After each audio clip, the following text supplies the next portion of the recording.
नमस्कार, जोहार। मैं प्रेम पंकज आप सभी का स्वागत करता हूं मेरे यूट्यूब चैनल अबुआ झारखंड जामताड़ा वाले में। दोस्तों, पिछला वीडियो में आप लोगों ने बहुत सारा प्यार दिया मुझे। मैंने सोचा था कि थ्योरी क्लासेस ही लेता रहूँगा, लेकिन प्रैक्टिस सेट में आप लोग काफ़ी ज़्यादा इंटरेस्टेड है, तो प्रैक्टिस सेट की ही तैयारी कराते हैं। इसमें आप सभी को काफ़ी ज़्यादा फ़ायदा होगा। जैसे अभी जेएसएससी कई सारे एग्ज़ाम्स लेने वाले हैं, जिसमें उत्पाद सिपाही का आ रहा है एग्ज़ाम, ठीक है। उसके बाद आरक्षी का आ रहा है, और भी कई सारे एग्ज़ाम्स हैं जो अभी होने वाले हैं, आप सभी को पता है। उन सभी एग्ज़ाम्स के लिए ये प्रिपरेशन काफ़ी इम्पोर्टेंट होगा। तो आज से हम लोग शुरू कर रहे हैं प्रैक्टिस सेट। ये होगा आज का प्रैक्टिस सेट नंबर 1। इसमें हम लोग 20 क्वेश्चन देखेंगे और धड़ाधड़ देखेंगे। इसमें एक्सप्लेनेशन भी हम लोग जितना पॉसिबल हो देंगे। तो चलिए दोस्तों, आज का पहला क्वेश्चन उठाते हैं, ठीक है। इसको क्या मैं थोड़ा सा बड़ा कर दूं, तो बड़ा कर देने से आप लोगों को अच्छा क्लियर हो जाएगा, ठीक है। ये रहा, ठीक। सबसे पहला क्वेश्चन है दोस्तों, महाभारत में झारखंड के लिए किस नाम का प्रयोग किया गया है। तो आप सभी को पता ही ये हमारे इतिहास से रिलेटेड क्वेश्चन है। इस इतिहास से रिलेटेड क्वेश्चन में ये जो झारखंड का अन्य नाम है ना, ये काफ़ी इंपॉर्टेंट हो जाता है। पहला ऑप्शन दिया है पुंडू, दूसरा दिया है किकट प्रदेश, तीसरा ऑप्शन दिया है पुंडरिक देश, और चौथा ऑप्शन दिया वारात्य।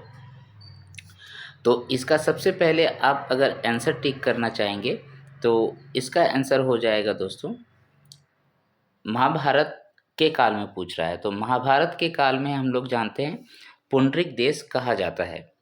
उसके बाद है पुंडरू। पुंडरू देखिए दोस्तों, ये ऐतरेय ब्राह्मण, ठीक है, हमारा पहला ऐतिहासिक साहित्य जिसमें झारखंड का विवरण मिलता है ऐतरेय ब्राह्मण में। उसके बाद है आपका किकट प्रदेश। किकट प्रदेश जो है हमारे भागवत पुराण में कहा जाता है, ओके। उसके बाद है वरात्य। तो वरात्य हम लोग किस में कहते हैं, ये वरात्य हमारा अथर्ववेद में कहा जाता है, अथर्ववेद, ओके। इस वेद में हमारे क्षेत्र का नाम, झारखंड क्षेत्र का नाम अथर्ववेद लिखा गया है। इससे रिलेटेड अन्य क्वेश्चंस को आप देख लेंगे, ठीक है। यहाँ से क्वेश्चन पूछे जाते हैं। तो ये क्वेश्चन नंबर 1 आप लोगों के लिए सॉल्व हो गया। क्वेश्चन नंबर 2, मुंडा शासन व्यवस्था में खूट का अर्थ क्या है। तो मुंडा शासन व्यवस्था जो है हमारा मुंडा जनजाति से ही रिलेटेड है। इसमें खूट का अर्थ पूछा है, क्या होता है। ऑप्शन ए परिवार, ऑप्शन बी युवागृह, ऑप्शन सी पंचायत, और ऑप्शन डी भूमि। इसका जो राइट आंसर होगा दोस्तों, वो राइट आंसर होना है परिवार। खूट का अर्थ क्या होता है, खूट का अर्थ परिवार होता है। इसमें मुंडा शासन व्यवस्था की बात कर रहा है, तो मुंडा शासन व्यवस्था आप सभी को पता है, हमारे यहाँ पर जो मुंडा जनजाति है उसी की जो शासन व्यवस्था है उसका नाम मुंडा शासन व्यवस्था है। इसमें गांव जो होता था हातू होता था, और उसमें हातू मुंडा जो है वो प्रधान हुआ करता था। आप सभी को मालूम होना चाहिए, हातू और हातू मुंडा, ठीक है। अब ये जो शासन व्यवस्था है इसमें खूटकट्टी भूमि जो होती थी, खूटकट्टी उसका नाम होता था। ये यहाँ जो भूमि पूछा गया है उसमें खूटकट्टी भूमि हुआ करती थी, ठीक है। उसी में ये बताया जा रहा था कि खूट का मतलब यहाँ पर परिवार हो गया। जो परिवार वाले भूमि को तैयार करते थे तो उसको खूटकट्टी भूमि कहते थे मुंडा जनजाति में। युवागृह जो है यहाँ पर होता है। युवागृह को भी आप सभी को याद रखना चाहिए। ईच एंड एवरी युवागृह को मैंने बहुत अच्छे से बताया है, ठीक है। उसको आप देख लेंगे मेरे वीडियो में जाके। युवागृह का एक लिस्ट ही मैंने बना के दिया था कि इसमें ऐसे ऐसे होता है, ठीक है। जो कि अखाड़ा में जो है युवागृह कहा जाता है। इसमें और मुंडा शासन व्यवस्था से और रिलेटेड जो क्वेश्चन है उसमें मैंने बताया हातू मुंडा हो गया ग्राम पंचायत का प्रधान। उसके बाद मुंडा जो गांव का प्रधान होता है, मुंडा जो गांव का प्रधान होता है वो वंशानुगत होता है, ये भी मैंने बताया है ना। उसके बाद आप इसमें पढ़ा राजा होता है। पढ़ा एक क्षेत्र होता है जिसमें 20-25 गाँव होते हैं, बड़े गाँव का एक समूह होता है उसमें। उसके बाद एक पद यहाँ पर महतों का भी होता है, आपसे बार बार पूछा जाता है इसलिए मैं बता दे रहा हूँ। ये महतों जो है यहाँ का संदेशवाहक होता है, ठीक है। संदेशवाहक का काम महतों क्या करते हैं, यानी कि ये गांव के जो मुंडा होते हैं उसके सहायक होते हैं, ठीक है। और जो धार्मिक प्रधान होता है, जो पूजा पाठ कराते हैं मुंडा शासन व्यवस्था में, जो पूजा पाठ कराते हैं धार्मिक प्रधान, तो ये धार्मिक प्रधान यहाँ पर कौन है, धार्मिक प्रधान को पाहन कहा जाता है। मुंडा शासन व्यवस्था में धार्मिक प्रधान को पाहन कहा जाता है, और इसको दी जाने वाली भूमि को हम लोग डाली कटारी कहते हैं, डाली कटारी। ओके, इतने सारे एक्सप्लेनेशन मैंने दे दिए, इसको याद रखिएगा। अन्य जानकारियां तो आगे आप लेते रहिए, ठीक है। क्वेश्चन नंबर 3 में जाएंगे हम लोग। इसको और बड़ा कर सकते क्या, नहीं, ठीक। क्वेश्चन नंबर 3, झारखंड के डैश जिले में अनुसूचित जनजाति की सर्वाधिक जनसंख्या पाई जाती है। इसका मतलब ये जनगणना से क्वेश्चन पूछा गया है, और अभी हम लोग 2011 के जनगणना के अकॉर्डिंग ही सारे रिकॉर्ड याद रखेंगे। तो झारखंड के डैश जिले में अनुसूचित जनजाति की सर्वाधिक जनसंख्या पाई जाती है। Option A Gumla, option B Saraikela, option C Deoghar, option D Ranchi. तो अनुसूचित जनजाति के बारे में पूछा है, मतलब एसटी के बारे में पूछा है, सबसे ज़्यादा जनसंख्या के बारे में पूछा है। तो इसका आंसर आपका क्या है दोस्तों, इसका आंसर आपको करना है यहाँ पर रांची। रांची में सबसे ज़्यादा जनसंख्या एसटी की पाई जाती है, और साथ ही साथ सर्वाधिक जनसंख्या का बात करें झारखंड के किस जिले में है, तो वो भी रांची में है। उसके बाद अगर आपसे पूछा जाए सर्वाधिक शिक्षा दर कहाँ पर है, शिक्षा दर, तो वो भी रांची में है, ठीक है। उसके बाद अगर आपसे पूछा जाए कि पुरुषों या महिलाओं, ठीक है, पुरुष या महिला, किसी का भी शिक्षा यहाँ पर पूछा जाए, पुरुष का या फिर महिला का, तो वो हमारा रांची ही आंसर होना है। रांची को झारखंड का शिमला भी कहा जाता है। ये क्वेश्चन लगातार पूछे जाते हैं, इसको याद रखिएगा। उसके बाद फिर रांची में कई सारे फॉल हैं, है ना, इसको हम लोग फॉल का शहर भी कह सकते हैं। हुंड्रू यहीं पर है, जो कि झारखंड का दूसरा सबसे बड़ा वाटरफॉल है। ओके, अब आते हैं गुमला में। गुमला को थोड़ा सा जाने तो हम लोग क्या जानते हैं कि गुमला से कई सारे महापुरुष भी हुए हैं, और गुमला डिस्ट्रिक्ट में आपका क्या कहते हैं, इसका जो अल्बर्ट एक्का का जन्मभूमि जो है वो यहीं पर है, ठीक है, अल्बर्ट एक्का का। उसके बाद अगर इससे संबंधित और बातें याद रखना चाहते हैं तो देवघर को याद रखिए। इसको हम लोग सांस्कृतिक शहर कहते हैं अपना, ठीक है, सांस्कृतिक शहर। और मैं थोड़ा सा इसको डिलीट करता हूँ, आप पहले लिख लीजिएगा। हाँ, तो देवघर हो गया सांस्कृतिक शहर। यहाँ पर आपका बाबा धाम मंदिर है, ठीक है, इसीलिए इसका नाम देवों का घर पड़ा है, देवघर। और यहाँ पर श्रावणी मेला लगता है, जो कि सबसे बड़ा मेला है। उसके बाद यहाँ पर आपका एयरपोर्ट भी बना दिया गया है, ये भी याद रखिएगा। और यहीं पर एम्स, हमारे झारखंड में जो एम्स बना है वो यहीं पर एम्स देवघर बना है, और ये आपका शंकरपुर के पास है। ओके, इससे संबंधित और भी बातें आप याद रख लीजिएगा, बहुत सारी बातें याद करना होता है इसको। सरायकेला खरसवां, इसका जन्म जो है, यानी कि इसको नया ज़िला जो बनाया गया वो 2001 में बनाया गया, ये आप सभी को मालूम है। इसके साथ अन्य 3 ज़िलों को बनाया गया था। सरायकेला किस लिए फेमस है, तो छऊ नृत्य के लिए फेमस है सबसे ज़्यादा।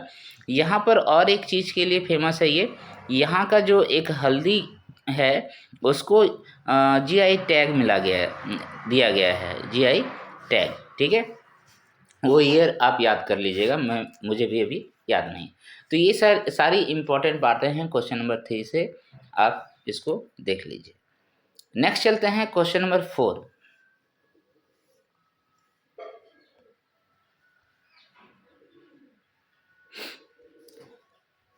मांझी शासन व्यवस्था में परगना नामक संगठन के प्रधान कौन होते हैं?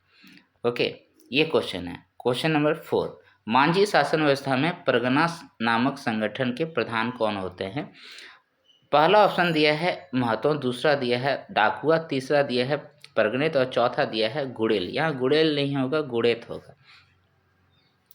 तो सबसे पहले यहाँ पर एक्सप्लेनेशन अगर आप देखेंगे तो मांझी किसको कहा जाता है? हमारे जो झारखंड में संथाल जनजाति है ना, संथाल जनजाति को हम लोग मांझी कहते हैं। और यही मांझी शासन व्यवस्था जो है संथालों की व्यवस्था है, शासन व्यवस्था है। इसमें परगना एक क्षेत्र होता है जिसमें कई सारे गांव होते हैं, ठीक है, या फिर यहाँ पर कई बहुत सारे पंचायत होते हैं। कहीं कहीं पर यहाँ पर 20 से 21 लिखा हुआ है इस तरीके से, यानी कि बड़ा क्षेत्र होता है। जिस तरीके से सबसे छोटा अभी ग्राम पंचायत हुआ, फिर ब्लॉक हुआ, उसी तरीके से यहाँ पर ये ग्राम होता था। ग्रामों के समूह को परगना कहते थे। तो इसका जो आंसर, राइट आंसर होगा दोस्तों, वो परगनित होगा। परगनित संगठन परगना का जो है प्रमुख होता है, प्रधान होता है। यहाँ पर महतो लिखा गया है। तो देखिए, महतो मैंने बताया था अभी थोड़ा देर पहले कि मुंडा जनजाति में महतो जो होता है वो आपका मुंडा शासन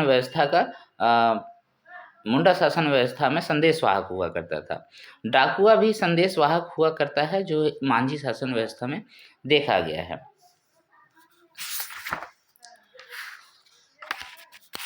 उसके बाद यहाँ पर और एक ऑप्शन दिया है गुड़ेत।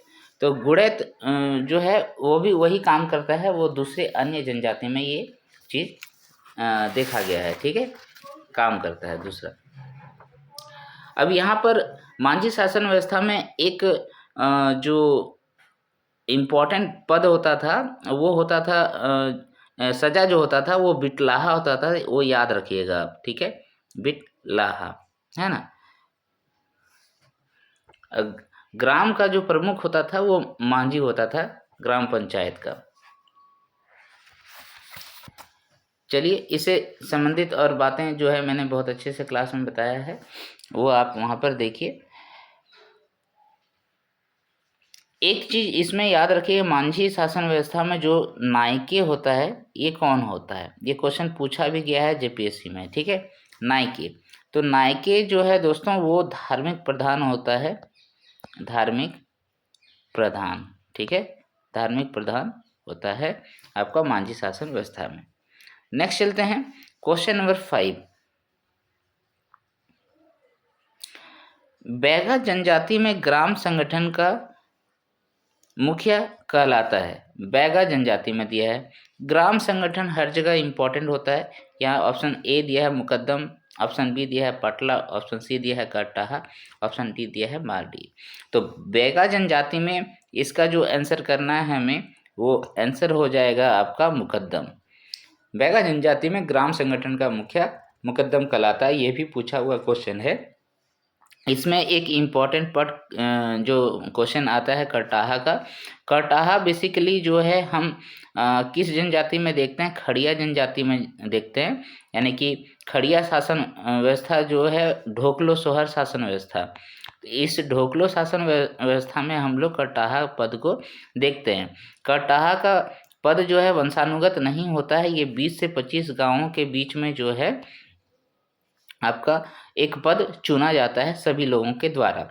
और कटाहा अगर किसी नियम कानून को फॉलो नहीं करता है तो इसको भी पद से हटाया जा सकता है। उसके बाद कटाहा के साथ क्या एक अच्छी बात थी कि ये जो यौन संबंध बनाता है ना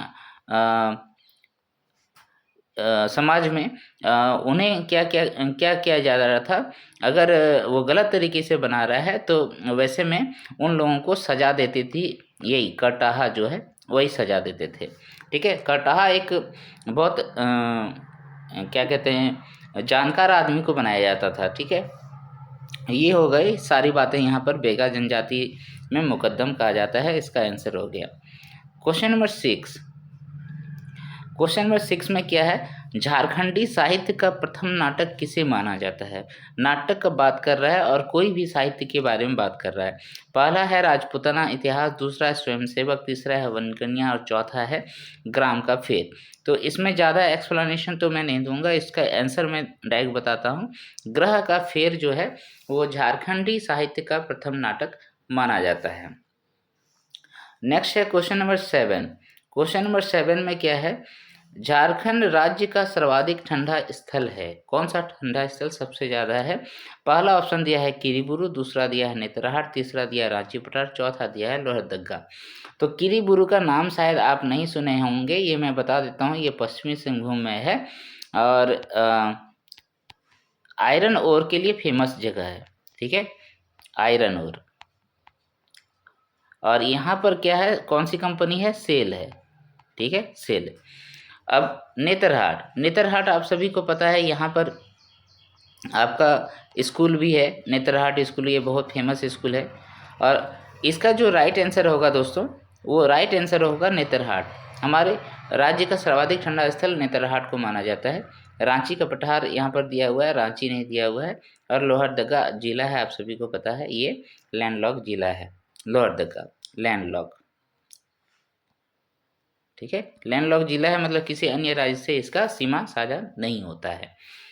क्वेश्चन नंबर 8, सूची 1 में पुरस्कार दिया हुआ है, सूची 2 में क्षेत्र दिया हुआ है। आप सभी को यहाँ पर मिलान करना है, कौन से पुरस्कार किसके लिए दिया जाता है। ठीक है, ये रहा क्वेश्चन और ये रहा ऑप्शन। सबसे पहले अर्जुन पुरस्कार, अर्जुन पुरस्कार, दूसरा है पद्मश्री, तीसरा है अशोक चक्र, चौथा है बाल साहित्य पुरस्कार। तो अर्जुन पुरस्कार आप सभी को मालूम होना चाहिए, ये हमारे खेल से संबंधित है, खेलों में दिया जाता है। पद्मश्री जो कि हमारे राज्य सेंट्रल गवर्नमेंट देती है, सेंट्रल गवर्नमेंट ये किसी भी क्षेत्र के लिए देती है जिसमें उत्कृष्ट काम कोई किया हो। ओके, अशोक चक्र, अशोक चक्र जो है आपका सैनिक से संबंधित है, चक्र जहाँ लगा हुआ रहता है वहाँ पर सैनिक से संबंधित होता है, तो ये गैलेंट्री अवार्ड होता है। और बाल साहित्य पुरस्कार, देखिए बाल साहित्य पुरस्कार अभी भी चर्चा में आया है कुछ दिन पहले। इसमें आप बताइएगा इस बार का बाल साहित्य पुरस्कार किसको मिला है, जो कि झारखंड से ही रिलेट करते हैं, वो है साहित्य के क्षेत्र में। ठीक है, ये हो गया पूरा पूरा एक्सप्लेनेशन। तो इसका आंसर क्या हो गया, ए का 4, ए का 4 एक ही जगह मिल रहा है, तो ये आंसर हो गया, यानी कि एक भी आप जान रहे होंगे तो यहाँ पर आपको आंसर मिल जाना था। नेक्स्ट चलते हैं क्वेश्चन नंबर 9, छोटा नागपुर संयुक्त संघ का नेतृत्व किसने किया था। तो छोटा नागपुर संयुक्त संघ की स्थापना कब हुआ था, ये आपको याद रखना है। ऑप्शन ए दिया है अशोक भगत, ऑप्शन बी दिया है राम नारायण सिंह, ऑप्शन सी दिया है जयपाल सिंह, ऑप्शन डी दिया है मुकुंद नायक। तो इसमें ये हमारा राज्य निर्माण आंदोलन जो है उससे संबंधित क्वेश्चन है ये। तो राज्य निर्माण आंदोलन के तहत आपको बताना है इसका आंसर क्या होगा। चलिए कमेंट सेक्शन में कमेंट करके बताइए, सारा तो मैं ही नहीं बताता रहूँगा।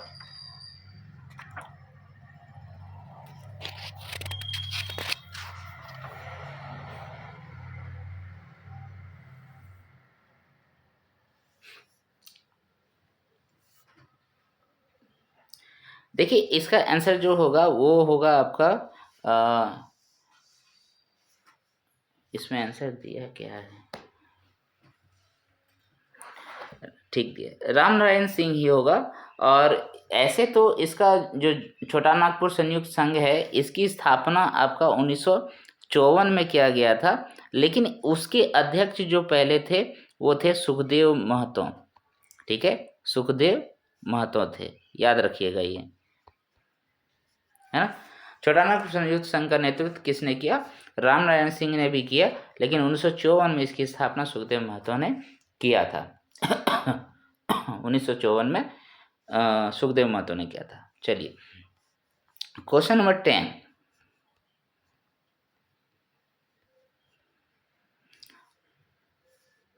झारखंड राज्य आपदा प्राधिकरण का गठन कब किया गया था। ये क्वेश्चन कई बार पूछा गया है। ऑप्शन ए में है 2009, ऑप्शन बी में है 2010, ऑप्शन सी है 2012, ऑप्शन डी है 2015। तो इसका आंसर क्या हो जाएगा दोस्तों, 2010। झारखंड राज्य आपदा प्राधिकरण का गठन 2010 में किया गया था। क्वेश्चन नंबर 11, झारखंड में किस भाषा साहित्य का अत्यंत समृद्ध साहित्य है? पहला ऑप्शन दिया संथाली, दूसरा दिया है मुंडारी, तीसरा दिया है हो और चौथा दिया है खड़िया। तो अगर इसमें आपका नागपुरी रहेगा तो नागपुरी आंसर मारिएगा, क्योंकि सबसे ज़्यादा समृद्ध जो है नागपुरी का ही है। तो इसमें आंसर क्या हो जाएगा दोस्तों? इसमें जो आंसर आपका होना है वो आप संथाली में टिक करेंगे यहाँ पर, ठीक है। संथाली भाषा साहित्य जो है सबसे ज़्यादा समृद्ध है। इसका जो लिपि होता है वो क्या होता है दोस्तों? ओल चिकी लिपि होता है, ठीक है। ओल चिकी लिपि होता है। और ओल चिकी लिपि का जो निर्माण किया था वो किसने किया था? तो रघुनाथ मुर्मू साहब ने किया था। ये प्रोफेसर थे रघुनाथ मुर्मू, ये उड़ीसा में रहते हैं, ठीक है, उड़ीसा के थे। उसके बाद संथाली जो संथाल भाषा है वो संथालियों द्वारा बोला जाता है, और इसका सबसे ज़्यादा प्रभाव जो है संथाल परगना में पाया जाता है, जिसमें हमारा 7 जिले शामिल हैं, 6 जिले शामिल हैं ना संथाल परगना में, ठीक है। उसमें दुमका सबसे प्रमुख क्षेत्र है, ठीक है। ओके, नेक्स्ट चलते हैं क्वेश्चन नंबर 12। कौन सी भाषा मुख्य रूप से चतरा, कोडरमा, हजारीबाग, गिरिडीह, धनबाद आदि क्षेत्रों में बोली जाती है? तो इसमें ऑप्शन क्या क्या दिया है वो देखिए पहले। पहला ऑप्शन है पंचवर्गीनिया, दूसरा है कुरमाली, तीसरा दिया है नागपुरी और चौथा दिया है खोटा। तो यहाँ जो लिखा है वो एरिया देखिए, अब चतरा दिया है, कोडरमा दिया है, हजारीबाग दिया है, गिरिडीह दिया है, धनबाद दिया है। ओके, यानी कि जो आपका छोटा नागपुर प्रमंडल जो है उसमें से इसका आंसर करना है। तो यहाँ पर जो आंसर करना है दोस्तों वो खोटा करना है, सबसे ज़्यादा यहीं पर बोली जाती है भाषा। नागपुरी जो है आपको पता है रांची वाले क्षेत्रों में, उधर लोहरदगा वाले क्षेत्र में, फिर गुमला वाले क्षेत्रों में नागपुरी बोला जाता है। इस क्षेत्र में खोटा सबसे ज़्यादा बोला जाता है। नेक्स्ट हो गया क्वेश्चन नंबर 13, महेंद्र सिंह धोनी को किस वर्ष पद्म विभूषण से सम्मानित किया गया था? तो इसमें दिया है 2008, 2009, 2010, 2018। ये क्वेश्चन आपको पता है कि कई बार पूछा गया है, तो एक बार आप इसका कमेंट करके मुझे बताइए कितना आंसर होगा इसका। वैसे इसका आंसर तो मैं जानता हूँ, बता भी दूंगा। पद्म विभूषण पूछा है दोस्तों, पद्म विभूषण जो है इनको 2018 में मिला है। अब आप बताएंगे मुझे कि पद्म श्री कब मिला है, ठीक है। ये आप पर क्वेश्चन रहा है, कमेंट सेक्शन में बताइएगा पद्म श्री कब मिला है, और इसको खेल रत्न अवार्ड कब मिला है, खेल रत्न अवार्ड। और फिर इसमें और एक इनको जो सैनिक का पद दिया गया था, है ना, कमांडो या फिर जो भी पद दिया गया है इनको हमारे आर्मी के द्वारा, उसका पोस्ट का नाम बताना है। ये जेपीएससी का क्वेश्चन है, इसलिए मैं पूछ रहा हूँ, ठीक है। ये कमेंट सेक्शन में जरूर कमेंट करके बताइए। नेक्स्ट क्वेश्चन नंबर 14, झारखंड में बसे इकलौते एंग्लो इंडियन गांव का नाम क्या है? ये कई बार पूछ लिए जाते हैं इस क्वेश्चन को, ठीक है। तो एंग्लो इंडियन गांव का नाम है, पहला ऑप्शन मैकलुस्कीगंज, दूसरा डाल्टनगंज, तीसरा है मैकलियाडोगंज, चौथा है दार्जिलिंग। तो देखिए दार्जिलिंग और मैकलियाडोगंज ये दोनों तो ऐसे ही हट जाएगा। डाल्टनगंज का नाम दिया है, मैकलुस्की नाम दिया है, तो इसमें आंसर आप सभी को पता है मैकलुस्कीगंज गांव का नाम है, ठीक है। इसको एक अंग्रेज के द्वारा बसाया गया था, और आज भी यहाँ पर ये गांव मौजूद है, लेकिन बहुत कम परिवार रहते हैं। ये रांची क्षेत्र में बिलोंग करता है, रांची क्षेत्र से, ठीक है। क्वेश्चन नंबर 15, निम्नलिखित में किस क्रम की चट्टानें झारखंड में नहीं पाई जाती है?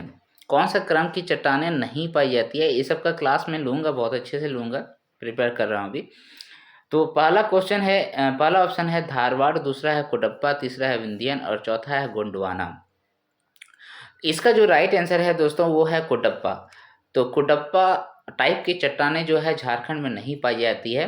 बाद बाकी अदर एक्सप्लेनेशन थोड़ा सा देखना है तो आप देखिए, धारवाड़ जो है वो आर्कियन सेल है, ठीक है, आर्कियन सेल है जो कि झारखंड में सबसे ज़्यादा पाए जाते हैं। और इसमें जो है आपका आयरन ओर सबसे ज़्यादा पाया जाता है, आयरन ओर का पट्टी इसमें सबसे ज़्यादा होता है। उसके बाद इसमें एक चीज़ याद रखिएगा, ये हमारा जो सिंहभूम वाला क्षेत्र है, इस क्षेत्र में धारवाड़ की चट्टानें सबसे ज़्यादा पाई जाती है, सिंहभूम वाले क्षेत्र में। ओके, विंध्यन क्रम की चट्टानें जो है आपका उधर चले जाइए, वेस्ट में एकदम चले जाइए ठीक है, जिधर आपका पलामू वगैरह है ना, गढ़वा है, तो उधर जो है विंध्यन क्रम की चट्टानें आपको मिलेंगे। नेक्स्ट आते हैं गोंडवाना। गोंडवाना जो है ये आपको मिलेगा कहाँ पर, ये आपको दामोदर घाटी के आसपास वाले क्षेत्रों में मिलेगा, और इसमें जो है सबसे ज़्यादा क्या पाया जाता है, वो है कोल पाया जाता है। तो कोल वाला जो चट्टानें हो गया वो हो गया गोंडवाना, और आयरन वाला जो चट्टानें हो गया वो हो गया धारवाड़। तो चले अब नेक्स्ट क्वेश्चन नंबर 16। भारतीय खनन संस्थान झारखंड में कहाँ स्थित है? रांची में, जमशेदपुर में, धनबाद में, सिंदरी में। तो खनन संस्थान बोला है भारतीय खनन संस्थान, तो ये तो आपका धनबाद में है, ठीक है, धनबाद में है। अब रांची में देखिए दोस्तों, यहाँ पर IIM खुला है ना, मैनेजमेंट इंस्टीट्यूट। जमशेदपुर तो बहुत पुराना है, यहाँ पर XLRI है ना, ये भी मैनेजमेंट स्कूल है जो बहुत फेमस है इंडिया में। उसके बाद सिंदरी में आपका क्या है, यहाँ पर पहला खाद्य संस्थान खुला था ना, खाद्य फैक्ट्री है ना, जिसमें उर्वरक बनाया गया था, ठीक है, उर्वरक, ठीक। तो ये सारी जानकारियां आपको रखनी होते हैं एग्जाम पॉइंट ऑफ व्यू से। Next question number 17। झारखंड राज्य के गठन के बाद राज्य की प्रथम औद्योगिक नीति की घोषणा की गई थी। अभी तक कितने औद्योगिक नीति आए हैं ये भी आपको याद रखने होते हैं, ठीक है। तो देखिए, पहला ऑप्शन दिया है 2000 में, 2001 में, 2002 में और 2003 में, ये सब ऑप्शंस हैं। तो इसका जो राइट आंसर होगा दोस्तों वो है 1 मार्च 2001 को झारखंड राज्य गठन के बाद प्रथम औद्योगिक नीति लाई गई थी। कब लाई गई थी? 1 मार्च 2001 को। अब यहाँ पर क्या है, ये आपका कितने नीतियाँ आए हैं? 2012 में आया, उसके बाद 2016 में आया, फिर 2021 में आया, उसके बाद आया है क्या? उसके बाद तो औद्योगिक नीति और नहीं आया। 2023 में आया था क्या? नहीं आया। तो ये क्या हो गया, ये 1 मार्च 2001, 1, 2, 3, 4, टोटल 4 औद्योगिक नीतियाँ अभी तक लाई गई है। Question number 18। निम्न कथन की सहायता से पर्व त्योहार को पहचानिए। इस पर्व में बहन अपने भाई के घर से भिक्षा मांगकर अनाज लाती है तथा एक निश्चित दिन निमंत्रण देकर उसे अपने घर पर भोजन कराती है। पहला ऑप्शन है भाई भीख, दूसरा है भक्ता पर्व, तीसरा है सेंदरा पर्व और चौथा है जनी शिकार। तो इसका जो राइट आंसर है दोस्तों वो क्या है? भाई भीख। इसमें भगता पर्व आपको पता है, इसमें सूर्य का पूजा एक्चुअल में करते हैं और आग में जो है अपने नंगे पांव रखते हैं, ठीक है। दूसरा सेंदरा पर्व, ये आपका, और जनी शिकार पर्व, ये दोनों जो है शिकार का ही पर्व संबंधित है, शिकार से ही संबंधित है, ठीक है, दोनों ही पर्व। आगे क्वेश्चन नंबर 19। झारखंड राज्य प्रदूषण नियंत्रण बोर्ड यानी कि JSPCB की स्थापना कब की गई थी? झारखंड राज्य प्रदूषण नियंत्रण बोर्ड JSPCB की स्थापना कब की गई थी? ये आपको आंसर करना है। पहला ऑप्शन दिया है 1995, दूसरा है 1997, तीसरा है 2001 और चौथा है 2005। तो देखिए, 2 ऑप्शन तो आपका ऐसा ही कट जाएगा, एक हो गया 1995 और 1997। तो ये कब बना? ये हमारा झारखंड बनने के बाद ही तो होगा, तो 2 ऑप्शन तो ऐसे ही चले गए। तो इसका आंसर जो होगा दोस्तों वो होगा 2001। 2001 में JSPCB यानी कि झारखंड राज्य प्रदूषण नियंत्रण बोर्ड की स्थापना की गई थी। आज का लास्ट क्वेश्चन लेते हैं, ठीक है। लास्ट क्वेश्चन क्या है, देखिए, निम्नलिखित में झारखंड के किस जिले का गठन सबसे बाद में हुआ? सबसे बाद में हुआ तो अभी तक अगर आप देखेंगे, हमें जो बनाया गया वो 15 नवंबर 2000 को बनाया गया, ठीक है, जो कि कल का डेट है ना, आज तो 14 नवंबर है 2000। ओके, तो ये इसके बाद जो है हमारा कितना टोटल ज़िले बने हैं, उस टाइम 18 ज़िले थे, अभी 6 ज़िले बन के टोटल हमारे पास 24 ज़िला हो गया है। तो पहला है जामताड़ा, दूसरा है देवघर, तीसरा है पाकुड़ और चौथा है खूंटी। तो सबसे बाद में जो बना है दोस्तों, वो बना है खूंटी यहाँ के अकॉर्डिंग।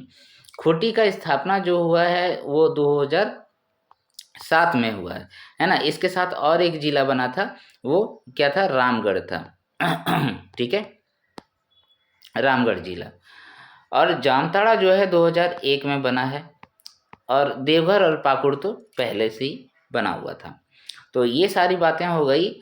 और आज का ये जो क्वेश्चन था दोस्तों, वो पूरा मिक्स्ड क्वेश्चन था। ठीक है, आप सभी के लिए ये मैंने क्वेश्चन जो प्रैक्टिस सेट है वो किसी बुक से ही लिए हैं, लेकिन काफ़ी अच्छा बुक था, काफ़ी अच्छा सेट है। तो इसको आप देखते रहिए, बनाते रहिए। इसी तरीके से मैं एक्सप्लेनेशन कुछ ना कुछ देता रहूँगा आप लोगों को के लिए, और तैयारी कराता रहूँगा। मेरे वीडियो को लाइक कीजिए दोस्तों, शेयर कीजिए अपने दोस्तों के बीच, और हो सके तो मेरे यूट्यूब चैनल को सब्सक्राइब कर लीजिए। धन्यवाद, मिलते हैं नेक्स्ट वीडियो में फिर से प्रैक्टिस 2 के साथ। जय जवाहर, जय झारखंड।